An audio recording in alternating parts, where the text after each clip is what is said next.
So welcome everyone tonight to our question this session with Hugo Richards, who is the co-founder of Dystech, and we're here tonight to have a chat about all things dyslexia and the app that he's currently working on. So welcome this evening, Hugo. Hi, thanks for having me. Fun to chat. Yes, for those that don't know Hugo, we've actually done a podcast together before, and we've been working together now for a couple of years on different types of projects. And we met down in Gippsland a while ago now. So how is life going for you during COVID at the moment, Hugo? Well, like everyone, social life has dropped a little bit.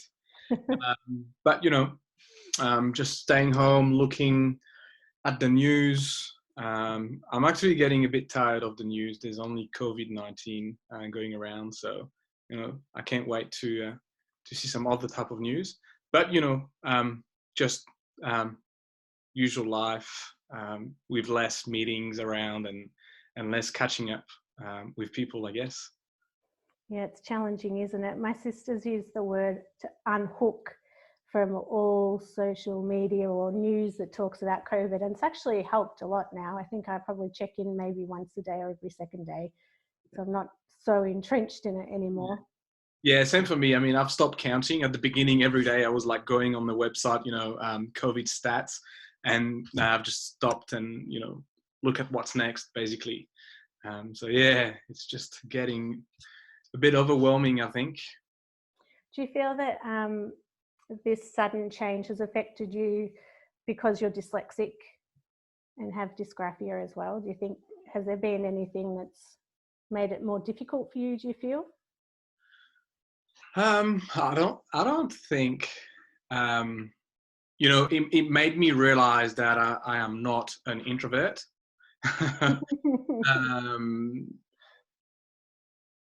I don't know. I don't think there's anything specific to being dyslexic or dysgraphic that that is linked to the current situation and current lifestyle that we have to follow. So I guess I'm just watching more YouTube video and learning more on video. But no, I would say that there's not much link to dyslexia or dysgraphia that has impacted me during that, during this period. That's good to hear. I was just saying before on my other Facebook Live that I've found it really helpful because I'm normally in an open planned office. So to be in the quiet and to be able to work different times has really helped me a lot. So I'm hoping not to go back into the office as much to return to normal. Yeah, okay. Right. I think I'm actually the opposite. I love noise. I love, having all sorts of things around, talking to people and having just bouncing things around is really what I enjoy. So that actually is something I miss. Yeah. And you're just mentioning how you learn through YouTube. So being dyslexic, is that really, do you ever read? Because there are some dyslexic people like myself that love to read and we battle on through. But what about for you? Yeah, see, that's something I really don't understand. And I don't know how you guys do it. I don't read. The only thing I read would be some really short, like news article or things like this. Everything that I learn or even the news is literally on video. Like my medium of learning would be 100% video, I would say. And, I have to read, because of, Dystech, there's, we have a wiki, which we have to write, processes and things like that we have in place. We're a remote team, so, we have to be organized. And what that means is for other people who are not dyslexic, they need something that they can read. So in that sense, I do read. But other than that, I avoid it as much as I can. Where I try to avoid writing, yet I do a lot of it. Yeah.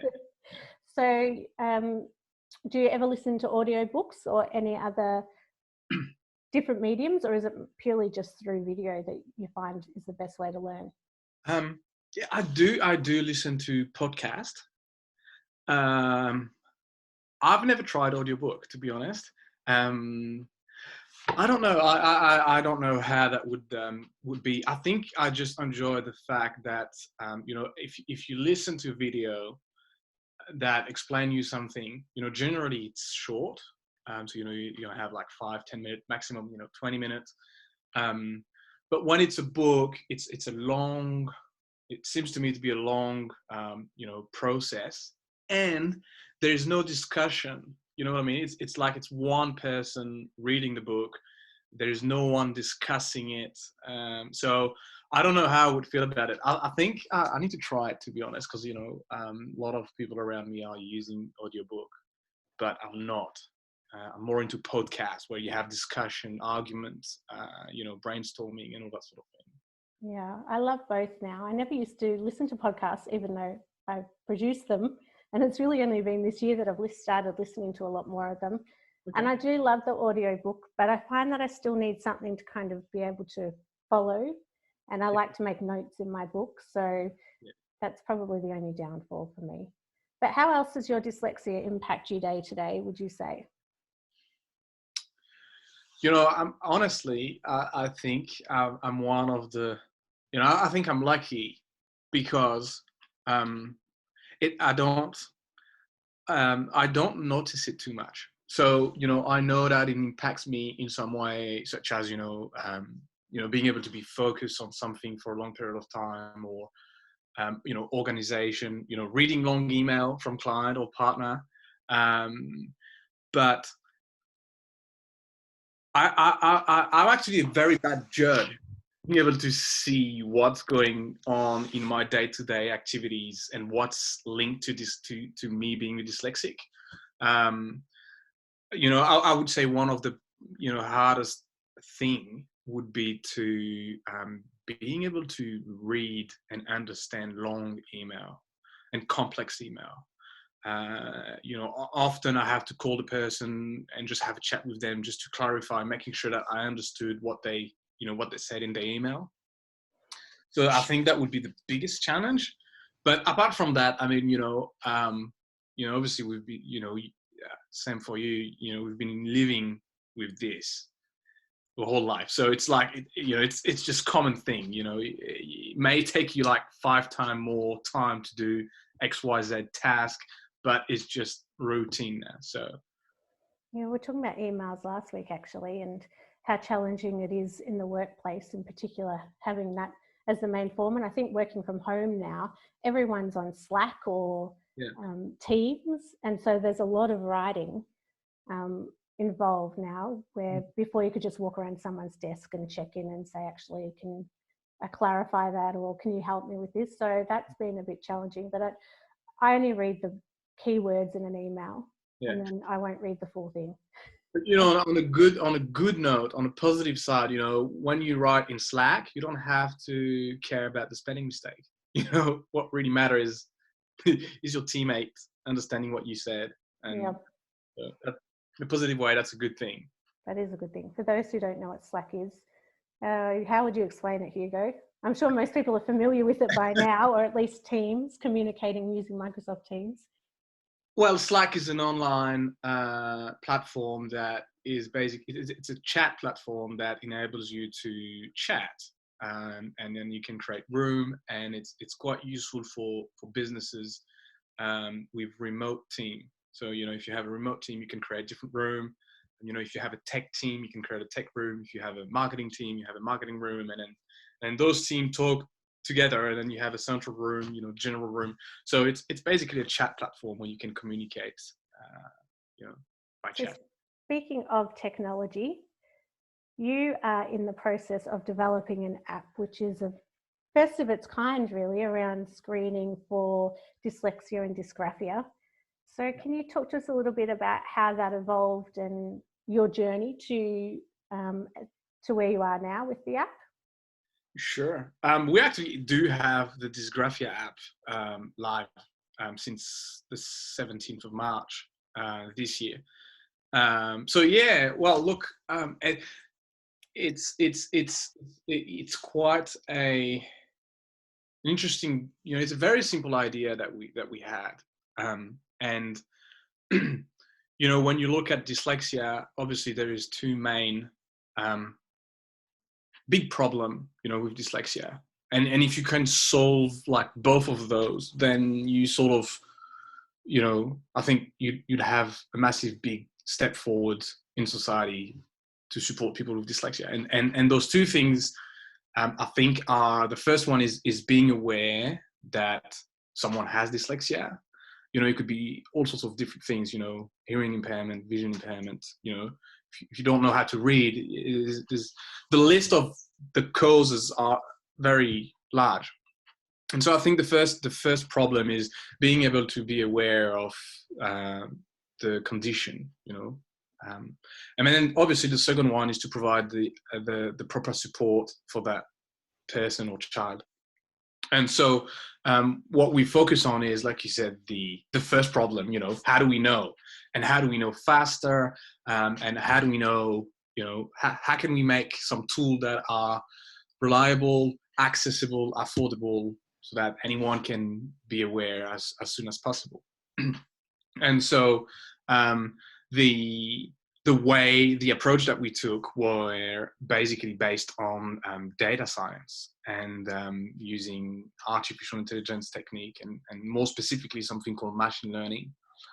And basically the question is simple, is, well, given enough audio recording of children or adults with and without dyslexia, can we teach a computer to learn the differences between what's dyslexia and what's not, right? And so, you know, given that question, we launched the experiment. So we started gathering some data. We started building an app that allows us to actually collect data. So we've been working, you know, with you know, speech pathologists, educational psychologists, and different schools and organizations, and to collect data.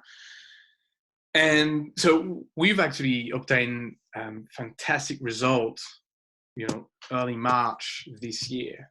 And you know, more specifically on the side of dysgraphia, which is a learning disorder as well, but that impact the ability of writing.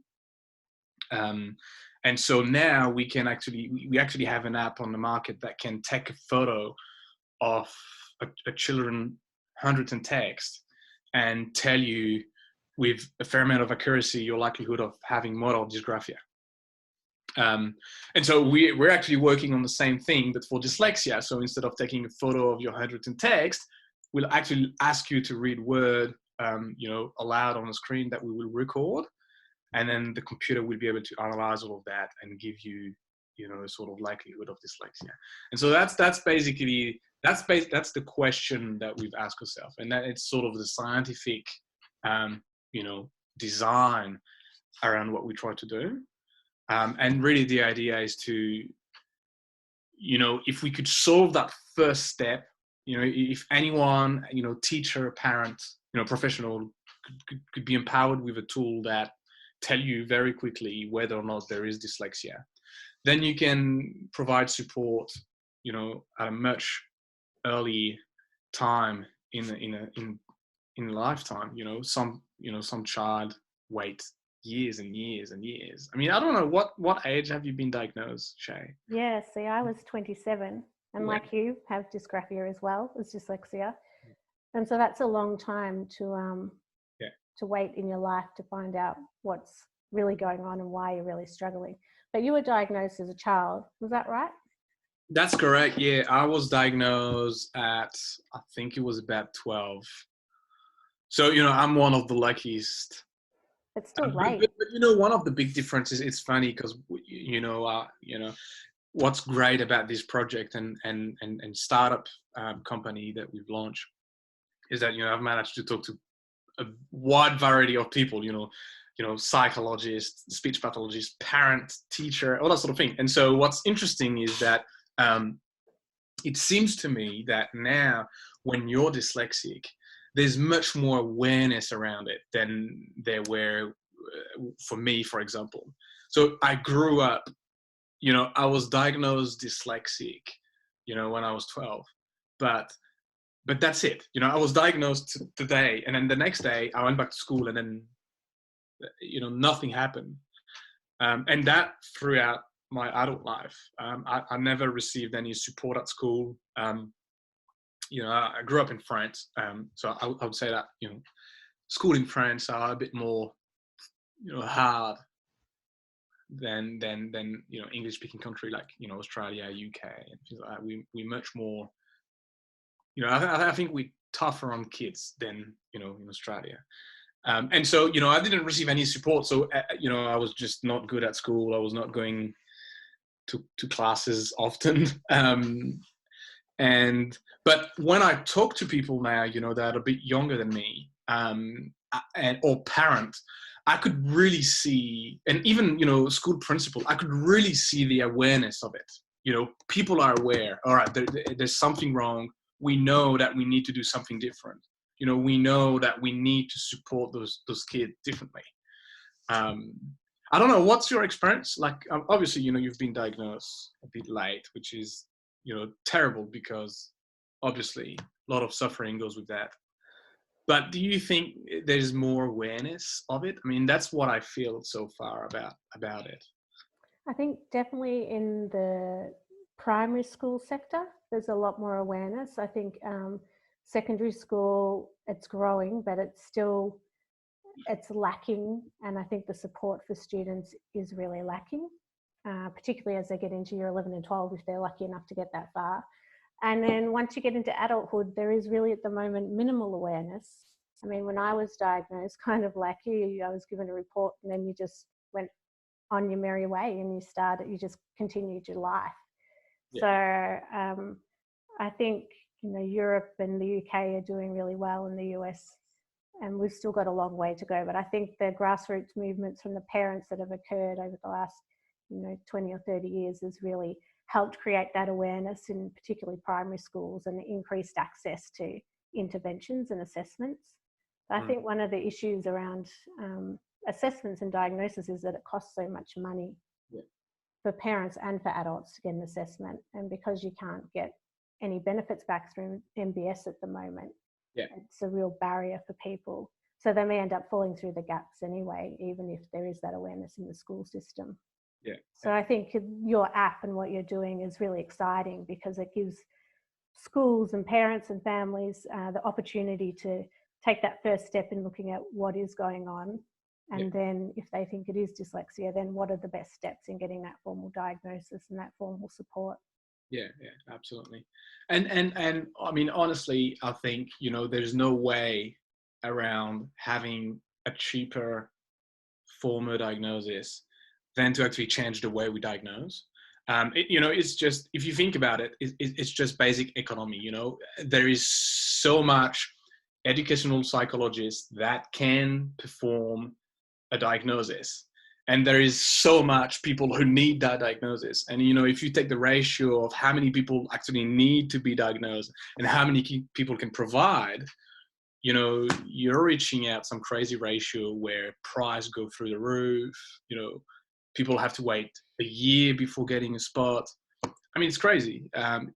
You know, so I mean, in my view, you know, and again, I come from a data scientist point of view. I don't come from a psychology point of view.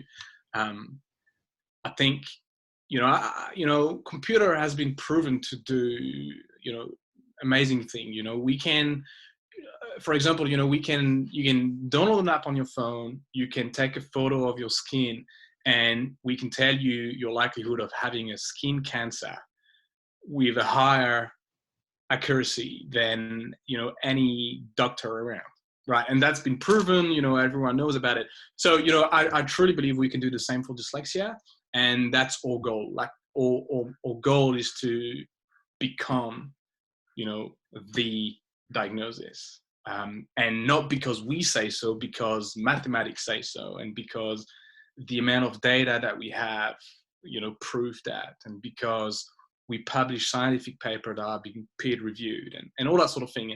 It's a slow process, but, you know, if we want to solve, or at least improve, you know, the life of children and adults with dyslexia, then we have to go through that. And, you know, it's a slow process, but you know, we've already have some great results. We have some great support. You know, it's amazing to see how part of the community is really open to, just like yourself and Dear Dyslexic, you guys are amazing at, listening to new idea and just taking on and say, well, let's see if actually a machine can look at this and let's see if we can be positively surprised, I guess. Yeah, and I mean, when we first met, I had so many questions around validity and how do you remove the human when you do an assessment. And I think your analogy of, you take a photo of a mole and then it gets sent off and then it says to you, okay, we think you need to now go and get this checked by a professional. Yeah. And I think if your app can do something where it says, okay, yes, there are so many flags here that you do need to now go and see a professional. And I mean, we've had many conversations around assessment versus diagnosis versus screening. And I mean, that's one of the best things I think about the space we're in at the moment is to be able to have those open conversations. Absolutely. Yeah, that's true. And I mean, there's many apps out there and, it's the thing is, in reality, in a scientific world, we don't have a clear picture of what dyslexia is.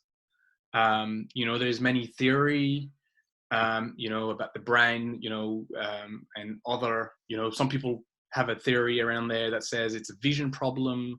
There's all sorts of things around there that we are still looking for, and trying to get answer. Dyslexia. But what's great about data is that it's very simple. It's really much a yes or no. If you have 100,000 audio recording, and you have 50,000 of children who have been diagnosed with dyslexia, and 50,000 of children who pretty much don't have dyslexia. We're pretty confident they don't have dyslexia. And you run an algorithm on that, right? And you listen to all those audio recording, and then your algorithm is telling you the right answer for 90% of all of that. Then that's pretty clear. You can sort of see, even if it's empirical data, it's a very tangible way of coming closer to the truth, if that makes sense. Yeah, and another tool that we can be using to help support our community, really. Yeah. So what do you see as the future what are your next steps in Dystech? You had a lot going on this year. You were traveling and presenting overseas, and you were at Pulse Fest as well, weren't you? And so, everyone, we're kind of stuck. Yeah. Well, look, we've been quite largely impacted with the current situation, unfortunately, like many other. We were meant to go to the US and to go to Europe and, US again. And many things were open to us and, sharing the work that we were doing. So all of this obviously has been postponed or completely cancelled, which, in the positive side gave us heaps of time to just, work on the science, work on the data that we have and, improve the product and improve the app. Really for us, the next step is to have something for dyslexia. Dysgraphia is great. We have, result. We have something on market that can help people.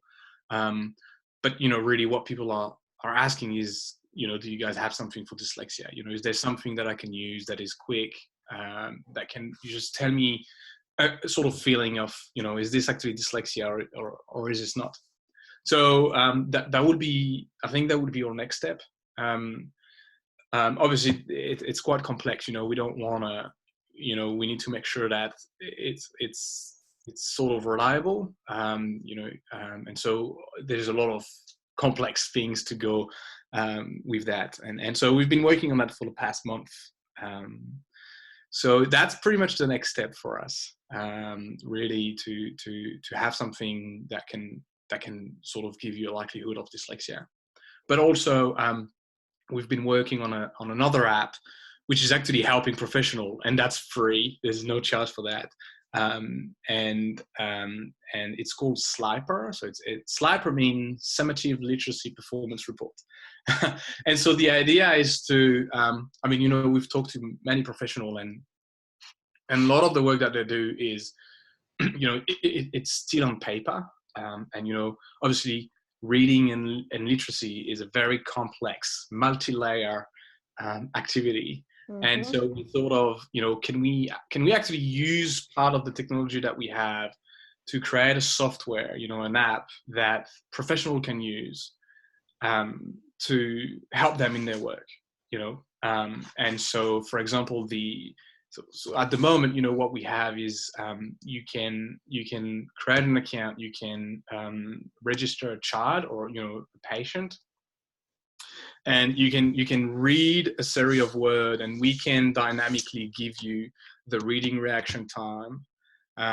We can dynamically give you the reading reaction time on, you know, existing word, non-existing word, different type of font, all sorts of things. So we've been working on that as well a lot, so that we can, you know, hopefully help professionals like be more, you know, efficient in their work. You know, if we could save them the time of writing down the result and, you know, having all those standardized tests in a, you know, on paper, if you could have this on an app, and if the app could like half automate that measurement thing, then they can more focus on the support side and, you know, how can I help that child, rather than just assessing where to start.